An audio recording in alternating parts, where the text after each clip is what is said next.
Good evening, Cherries fans, and welcome to this latest show here on Up the Cherries in All Departments.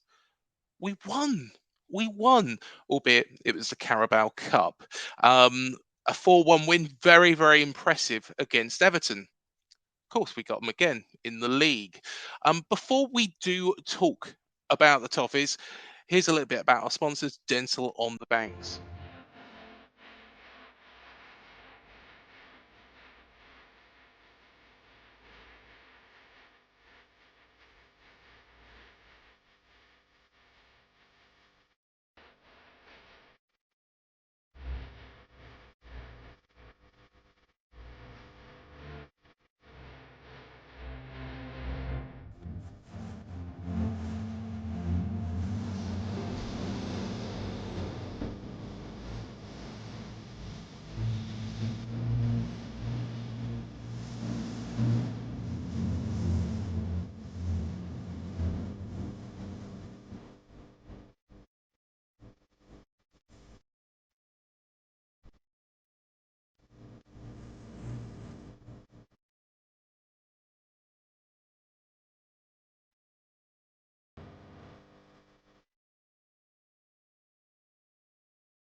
To find out what they can do for you, visit dentalonthebanks.co.uk. So, of course, we were the last opponents for Everton, and I think it's fair to say that Everton fans weren't particularly happy. They filled out the entire away end on a Tuesday night, and a very drizzly Tuesday night. So fair play to them. But they couldn't have been very happy with what they saw, and I'm sure they're looking for a bit of a response against ourselves at Dean Court on Saturday. To actually preview this game, we are speaking to one of the leading Everton fan channels, and that is the Toffee Blues. So it is a pleasure to welcome onto the show Conor Williams. Evening, Conor. How are you, mate? I'm good, thank you. Very good. It's good to be on. Thank you for having me. Not a problem at all. Our pleasure. Well, we've got the Premier League game coming up, which, let's be fair, after the cup game, you've got to say is the priority for both sides, isn't it? Yeah, especially after the cup game. I think leading into it, though, I've got a feeling we were taking this one more seriously. I don't know why, because we haven't won a cup since like 1999, so I don't know why we're not taking cups very seriously. But it seems to be a running trend with most Premier League teams, I think, because of the fixtures and all the games they have to play. Unfortunately, the League Cup doesn't come as a priority, does it, to a lot of teams? No, most definitely. I was surprised, I've got to be honest, and I'm going to be brutal here. I thought, because I was at the cup game on a Tuesday, and you had Alex Iwobi, of course, you had Begovic in goal, you had Corey on the pitch, you had Demarai Gray, um, you had Tom Davis as well. Of course, Gordon come off the bench. And I expected it looked a strong Everton side, whereas we had rotated our team quite a bit, and we've got a smaller squad. Yes, Zamora was there, but um, he without a shadow of a doubt is a talented player. But you would expect with the levels of rotation we did, I thought, well, we're going to be up against this, but it didn't pan out like that. In your own words, what did you make of it? Um, it was it was really, really poor. I mean, it's in like the least disrespect as well to Bournemouth, but leading into it, I'd said on our channel, realistically, should maybe if you look at the squads and the quality of players, we should be edging this. And then when I saw the rotate, I was like, it's a little bit unnerving because he changed about 10 players and he changed formation, which okay, rotating the entire squad pretty much is a bit of a gamble, but then to decide, oh, we're also going to play a free back now, when we've been playing a 4-back in the league is again a bit more risky. Then I saw you'd rotated, and I thought, well, if they've rotated as well, there's a chance here. But it was just shambles. I think it was the third goal, wasn't it? The one where there's a slip that led to it. That goal sums us up in a nutshell. That is the perfect epitome of like Everton. And there's a lot of players there. Like you said, there's Gordon, there's Tom Davis, though, Yerry Mina, Michael Keane, Mason Holgate. They're 4 players who, you saw them in the lineup, you think aren't bad players, even Decore to an extent. And they've seen off 4 managers, and it looked like Everton of last season when I watched the game. It was sort of the downward spiral of last season. I watched it, and it was shades of Rafa Benitez towards his dying days, levels of football. It was shades of Marcos. It was classic Everton when the wheels are coming off, which is a little bit unnerving for the manager because displays like that tend to snowball until the manager ends up getting the chop. I look at that team, though, that come out on Tuesday night, and I would take a number of those in the Bournemouth setup. And have they lost faith in Frank Lampard? Because it seems like Everton can turn it on when they want to, the Crystal Palace game. But, of course, a week later, beaten by Leicester. Yeah, and he said in his interview, Frank Lampard, he said it feels like 2 steps forward, 1 step back, which I think is it. I'll give him this. He's very honest, and that is a very honest sort of analysis of Everton. It is 2 steps forward for every 1 step back. I think the problem with the cup game was just Yerry Mina just come back from injury. We never play well in a 3/5 back. We've had Ronald Koeman try it, Rafa Benitez tried it, Carlo Ancelotti tried it and probably got the best out of it, but even then the football was creatively lacking, I'll say. We weren't exactly, creating a lot. It's an awful formation that we clearly don't have the players for, and our squad's not changed that much since Rafa Benitez tried it last season. So he stuck Michael Keane and Yerry Mina in there. Yerry Mina coming back from an injury. Michael Keane, I don't think's played all season. 2 players that couldn't play it last year, so they're not going to be able to play it this year. It's not like Coady, who was used to playing it at Wolves. If it was a Coady, Tarkowski, and Godfrey like we started the season, I'd get that because one of those players is experienced in a free, and Tarkowski would be the middleman, and Godfrey's got pace. But I think it was a harsh learning curve for him. I think he took a really big gamble and realised why certain players aren't getting game time, and sort of, I'm hoping, realises that some players just aren't up for the fight. And I don't think it's so much that they've given up with him because they're the same. It's the same suspects last year under Rafa Benitez, where you watch them and you think you just don't. Like, you either don't want to be here or you really are not very good. And I'd argue that it's not the second one because they're professional footballers and you don't get to their level if you're not very good. And I've seen them individually have good games. Michael Keane under Ancelotti was a lot better than he is now. So they've got it in their locker. I don't know, maybe it's systems protect players a bit better, or maybe it's time players go out and move on to different clubs and find something that's better suited for them. Everton, a couple of years back, looked like they were pushing towards the European spots. And it's bewildering how it's just collapsed at Goodison Park. And I think, a lot of that has to be put down to Rafa Benitez. But how much of that would you put down to Frank Lampard? Not so. I'd say we're such a cry away from in 2015s where we had Lukaku, for instance, and we really were pushing then. But then we sort of fallen back. Like you said, Ancelotti nearly got us into a place, but he's a world-class manager, one of the greatest. It's a fever dream that we ever actually had him. It's just an absolute fever dream. So I don't know if it's just shows how good he was. He managed to get us that high up once again. I think it's a Rafa Benitez, I think, was just a bad fit James Rodriguez left because of him. Luca Dean left because of them. They're two creative players straight away that are out the side. I think it's a little bit Rafa Benitez. I think it's a little bit how Everton have been run as a business and as a football club.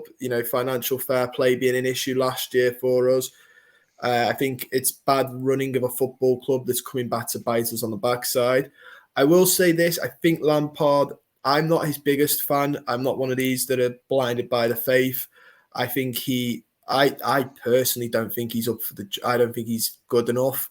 I think he was a gamble and a novice still. That's not to say he won't be good in a couple of years, but I think he's still a very young, inexperienced manager. And this is a tough job. We already make him look 30 years older, and he's only been here a year. This was always going to be a tough job. So I'm not sold on Frank Lampard. He can win me round. I'm not completely against him. But I wouldn't say the issues we're having are sort of down to him, because I think we've hired somebody who's not experienced enough to deal with, like you said, Ancelotti got us nearly there, and he's a world-class manager. To go from him to Frank Lampard is pretty, at either end of the spectrum. One's a world-class manager with years of experience. The other's got Derby and Chelsea to his name, and the Chelsea stint I wouldn't shout from the rooftops about. So I think it's just we're a tough job and we needed an experienced level head. Of course, you did mention them earlier on, but Tarkowski and also Conor Coady were two very impressive pieces of business. Conor Coady, I'm surprised he left Wolves. Tarkowski, of course, was relegated with Burnley, so he knows what a relegation fight could be like. How good have they been, and in that centre of defence? They've absolutely completely changed us. I know Conor Coady got in the England squad today. Yeah. I out of the two, I would have argued from watching us this season, Tarkowski is the better player, but that's not a knock on Coady. He does read the game really well, and he plays better in a free. So maybe that's what Southgate's thinking with that selection choice. But it's good to see him get in anyway. They've completely changed our defence. Last season, we were letting in so many goals. That's what I mean. The cup game reminded me of last season. We were just shipping so many goals, and amateur goals as well, like the slip. Goals like that were seen 10 a penny last season, where you just look at them and go, are they Sunday League? Like, what's going on there? But these two just came in, level heads. Tarkowski's a leader, Cody's a leader, and just having that reassurance there. And then you obviously chuck in Idrissa Gana Gueye in front of them, who's another level-headed defensive player. But the central defenders, I think, have been vital signings for us. Without them, I think we'd be as much of a free-flowing, letting goals in Everton as we were last season. The problem is, as well, though, is I've had a look at the recent fixtures, and in the past, I believe it was past 6 I was looking at, you've scored 6 goals. But 3 of those come in one of the games. Sorry, it was back to the start of October. But 3 of those come in one game. Of course, you're coming up against a side, on Saturday who, yes, you scored against in the cup, but have conceded hell of a lot as well.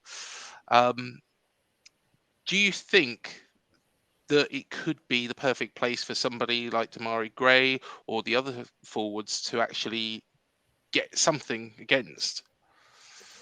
Well, but leading up to the cup game, I said on our channel, I was like, it's a very unusual thing where you've got a team, again, no disrespect, but are shipping goals in terms of Bournemouth. At the minute, your goal difference is quite astonishing. Terrible, yeah. Against a team that just can't score one. I was like, it's a real. So in my head, I thought yesterday, Wednesday's game was going to be quite a stalemate sort of game. A team that can't create chances against a team that are shipping them. I thought it'd be quite stalemate in that aspect. And to an extent, I think the theory there is right, because as soon as you scored, everyone I know that's an Everton fan was like, oh, we're really up against it now. It's the worst thing you could have done because we struggled to create. And I think we did struggle to create as well throughout the game. We just also couldn't shut up shop either, hence the result. But yeah, I think it is. I'd like to say that it's a chance for some of those players, but after the cup game, I'm not too convinced or confident. And we're missing some big players as well. Calvert-Lewin is injured. Yeah. Drissa Gay had a scan on Monday. Onana had scans on Monday. I don't know what their two is, but it came out today that Calvert-Lewin has had an hamstring injury, but has also been playing with a dislocated shoulder since the Newcastle game. And Yeah. Everton have just been playing him regardless, and he needs to now get that sorted due to playing him. So Calvert-Lewin's out, which means we've got Neil Moipai, who I wasn't a fan of when we signed him. I think the nicest way to describe him is he's a moments player, but he's never scored over 10 goals since coming to England in a season. I think he's got 10 is probably his max, which isn't very good for a striker. That's probably a winger's sort of output you'd expect. So I think I think the game at the weekend is going to be once again really tough. I can see us possibly just going for a draw away from home. And of course, Anthony Gordon is quite highly rated in football. But how good is he, and how much of a big plus has he been for Everton this season? I'll say this: if Chelsea offered the 60 million they were rumored to be offering in the summer, now I'd take it in the summer, and I'd take it now. I'd have took it in the summer as well, and I did say we should take it. He's good, and then he started the season hot. He really did. He got a couple of goals early on. But I think he's more a player that works hard and then gets rewarded because he works hard. So the last goal he scored was a rebound off the keeper. He's got to be there for that, obviously, and he's got to chase that up. But that's what I mean in terms of he works hard. He's got the effort and the gusper. Whether he technically, I'd argue, it depends on what you want him for. I think as an inside, as a winger that can cut inside and try and create, go for the goal, I think he's that type of player. But I think if you wanted him as a traditional winger trying to get balls into Calvert-Lewin, him and Damari Gray both are subpar in terms of crossing. No, fair enough. Of course, in goal, you have got England's number one, Aaron Ramsdale, who, of course, former Cherry, has given a little bit of a shout himself. But there is that theory that when I've seen Pickford play for Everton, sometimes you think, well, he does really well for England. He always seems to have a good game for England, but there's been some funny moments. And have you noticed any of those this season? And what do you make of Begovic as well? No, I know what you mean. There's certain games that we just like people aren't going to forget. The Liverpool Origi goal where he knocks it back into play is one of them. He's known to let his head go against Newcastle because obviously he's a Sunderland lad. The fans give it him. He, sillily enough, is easily rattled by that. But I'd say the last 2 seasons he's been. I think he was our best player last season, him or Richarlison.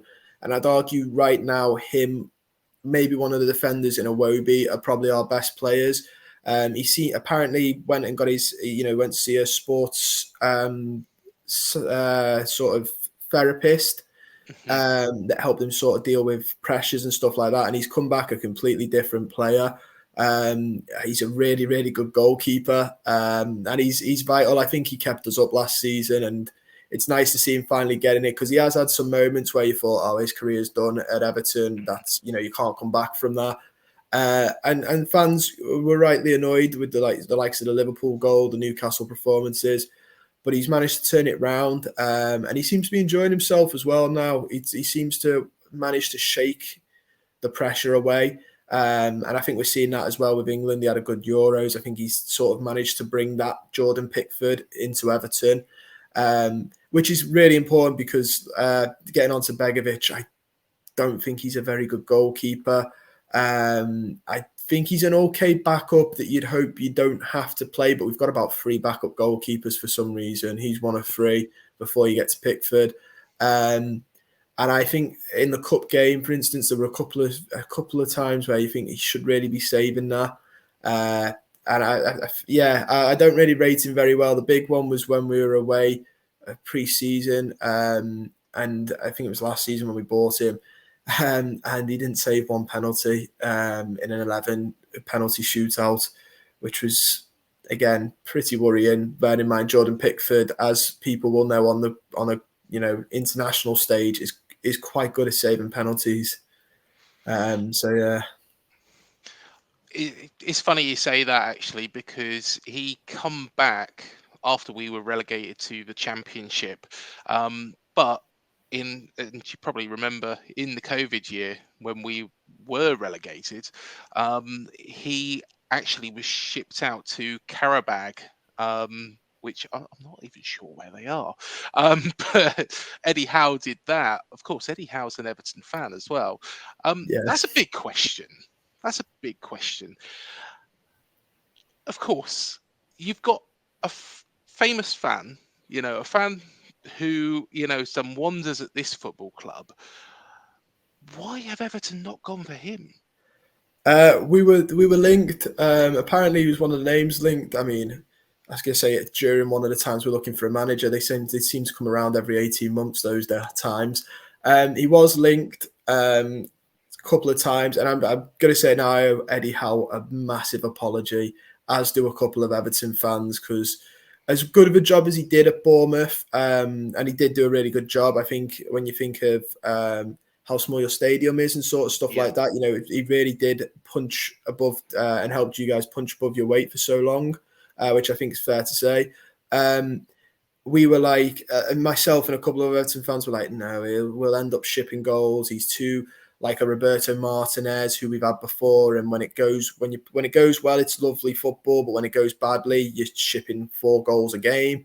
And we were like, no, we don't want Eddie Howe. And now when I watch him in Newcastle, I think, God, like just shows, how wrong you can be. So I owe him a massive apology, because I think he's a really good manager, doing a good job. Don't get me wrong, it helps when you spend 200 million or however much they've spent, but yeah, he's still, a good manager.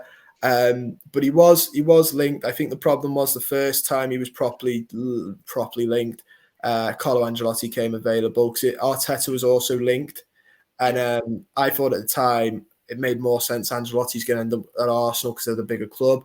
We'll Hmm. get Arteta because we're sentimental like that. Yeah, Other way round, looking again in hindsight, you probably like, have Everton missed an opportunity with Arteta, bearing in mind what he's built at Arsenal over the last 3 years. And then the second time, it was Rafa Benitez. I couldn't tell you why. It was apparently him and Roberto Martinez.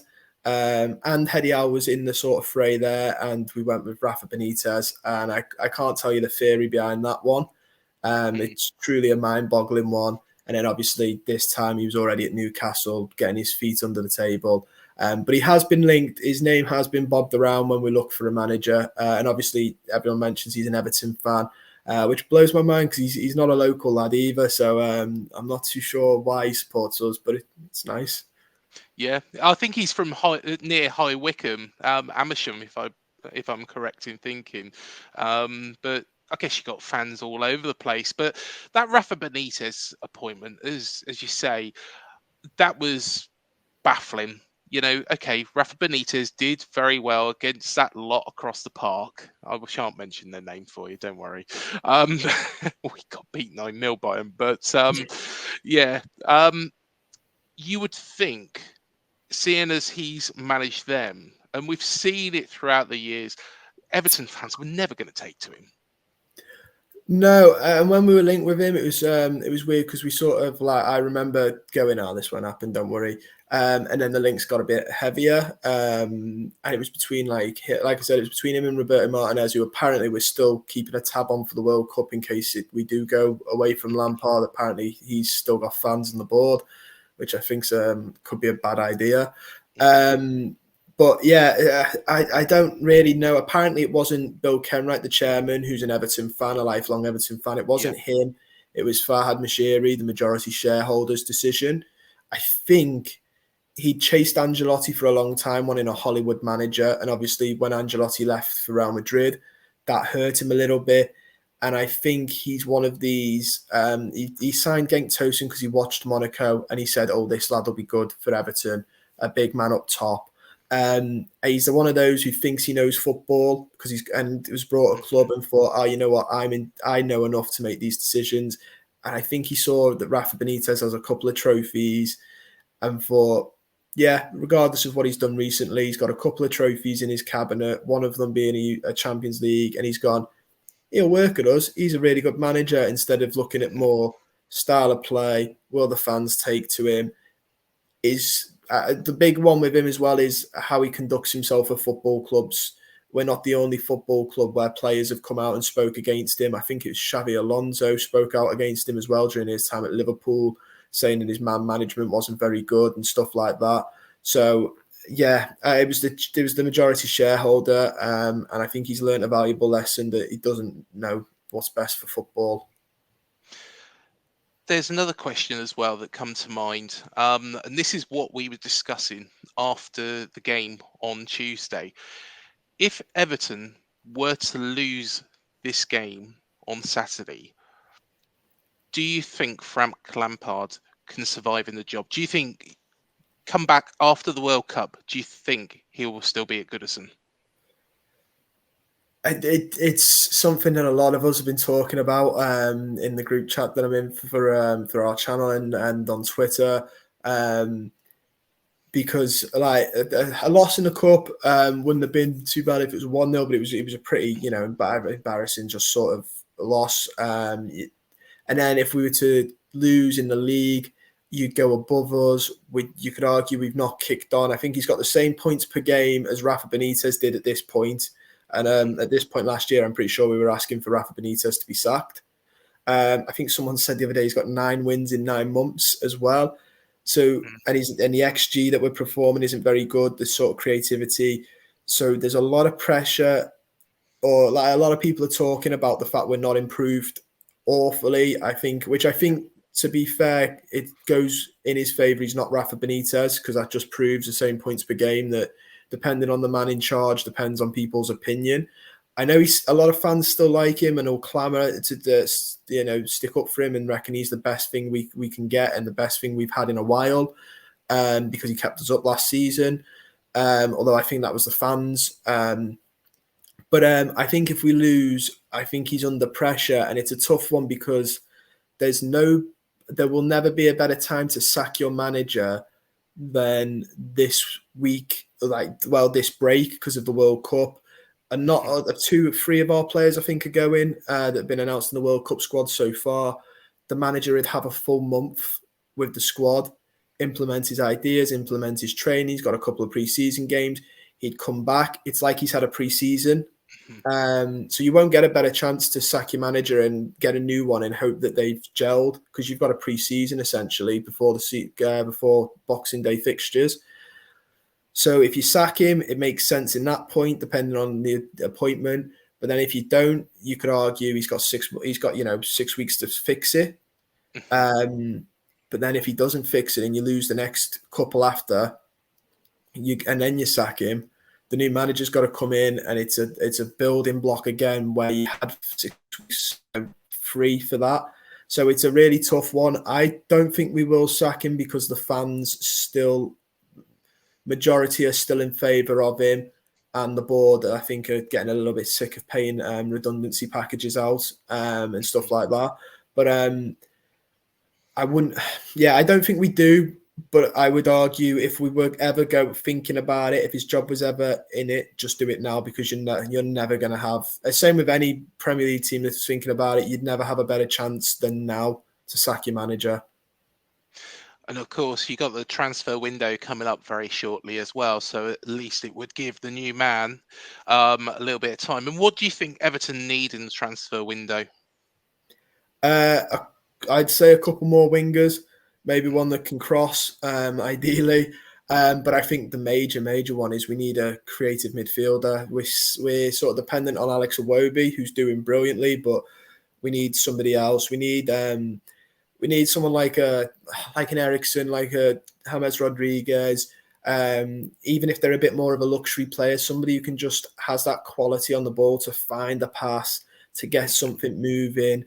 Not an engine, because we have a couple of them. I'd argue Onana is a bit of an engine midfielder and not a destroyer, because we have Guay for that.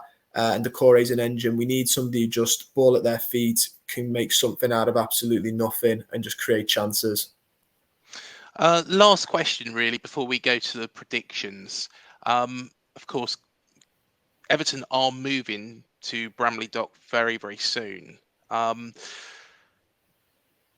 How much of a wrench is it going to be to leave Goodison? Because I've been to Goodison many times, and it's one of the most historic stadiums that you go to. And there's a general feel for the place. Are fans looking forward to move into this nice, shiny new stadium, or are they gutted that they couldn't do anything with Goodison Park? I think it's a bit of both. I think it's sad that we're going to have to leave just because of how good the ground is, the memories we've got there, the atmosphere that it creates. But I think it's one of those where you've got to sort of chop a bit off of you to grow. We know the stadium's going to produce more money. It's a bigger stadium. We've got a waiting list for the season tickets that are just never going to get in at Goodison Park unless we, and we can't really make it any bigger because of how it is. It's just right in the middle of, the housing estate. So it would produce more money, produce more revenue. I wouldn't be surprised if we try and do what Daniel Levy does with Spurs, renting out the stadium for stuff, gigs, stuff like that. And it's better for the city of Liverpool as well, the jobs it's creating. But it is a shame. It's one of those where you don't want to leave, but you have to leave to help grow. And I think with the financial fair play situation last year, I think Everton realised they need to learn how to work as a business now a little bit better, and it'll create a lot more revenue for us to spend. I ask all my guests this as well. The Leeds fan didn't really want to give a prediction. We've only had one that's actually said that Bournemouth would win, and that was a Southampton fan. And Southampton actually won that one. So which way would you go, Conor? If you'd asked me last week, I'd have said a win for us. Now my head's turned a bit. I think if we play our full 11 and you guys do, I can see it. I'm going to go with what I thought the cup game would have been if we both played full 11. I think it's going to be a draw. I think we're going to have a team that can't score. But we're going to be a lot more solid with our defenders, hopefully solid enough to keep you out. I don't think you'll be watching as much of a calamity show as the Wednesday game, but I think we're going to end up drawing. I'm going to put my neck out and on the line because, of course, we was 2-1 up against Spurs and they beat us. We was 3-1 up against Leeds and they beat us. I think I'm going to go 2-1. I think it's going to be tougher to get through the Everton defence, especially this time round. It's a Premier League game after all. But like you say, you don't score many. And that is why I think that's what I'm going to go for, a Bournemouth 2-1 win. But I think it's going to be edgy. I think it's going to be nervous because of what's happened previously. But yeah, thank you so much for coming on the show, Conor. It has been an absolute pleasure to talk to you. And just before you go, please do tell us about the Toffee Blues. Yeah, well, firstly, thank you for having me. It's been a pleasure. The Toffee Blues is an Everton fan channel that I present, do a lot of videos for. There's about 4, 5, 6 lads behind the scenes working, editing, and presenting as well. I'm not the only presenter. And it's basically all Everton stuff. We do opposition views on games coming up with opposition fans as well to get a taste of them. We do news videos. We do post-match reactions. We do a podcast occasionally as well. It's all really good stuff, all Everton related, but it is also for the oppositions. We get opposition fan channels in, so it's not a completely biased opinion from one end.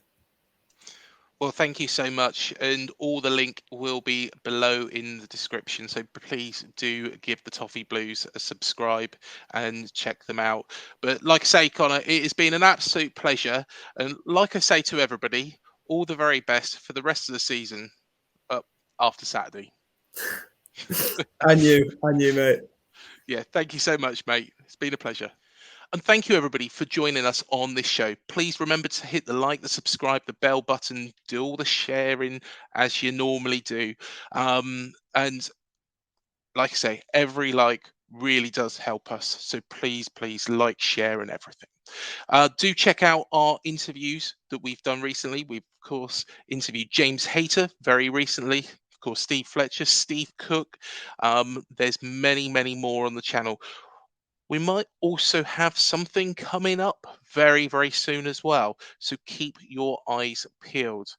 Of course, we will be doing some bits during the World Cup as well. So do hit that subscribe and the bell because you'll be alerted to when those videos go up as well. But until the next one, up the cherries, and I'll see you in the next one. Thank you for joining us.